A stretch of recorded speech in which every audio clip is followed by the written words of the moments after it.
Alors, dans cette vidéo, nous allons voir donc qu'est-ce qui se passe une fois qu'on va téléverser, flasher le programme que nous avons rédigé en blog via l'interface VitaScience. Alors, juste pour bien vous rappeler les choses, quand vous allez télécharger votre programme, vous allez voir la petite DEL, entre guillemets, qui est derrière la carte, clignoter. Donc là, actuellement, elle est bien lumineuse. Et une fois que je vais faire glisser le programme, qui a une extension .exe, dans la carte microbit, donc cette petite DEL clignote à l'arrière de la carte, ce qui veut dire que le transfert s'opère via le câble USB.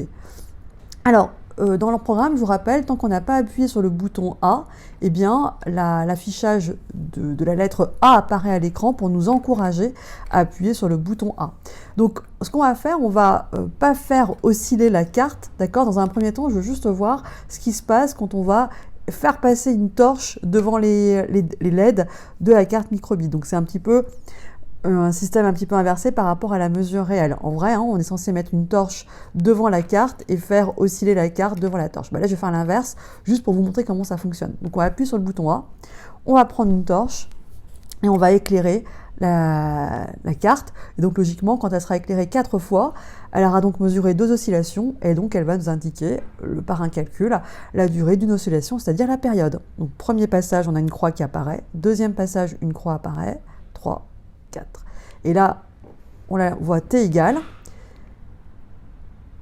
2,1875 secondes.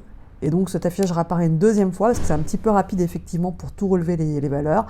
Donc là, ici, on va retenir 2 chiffres, peut-être après la virgule, donc 2,19 secondes. Et si vous voulez refaire la mesure, eh bien, vous pouvez rappuyer sur A. Et ainsi de suite, d'accord? Donc il suffit de refaire passer donc, la lumière devant les LED, et puis donc vous avez une mesure de la période. Et bien maintenant, à vous de jouer!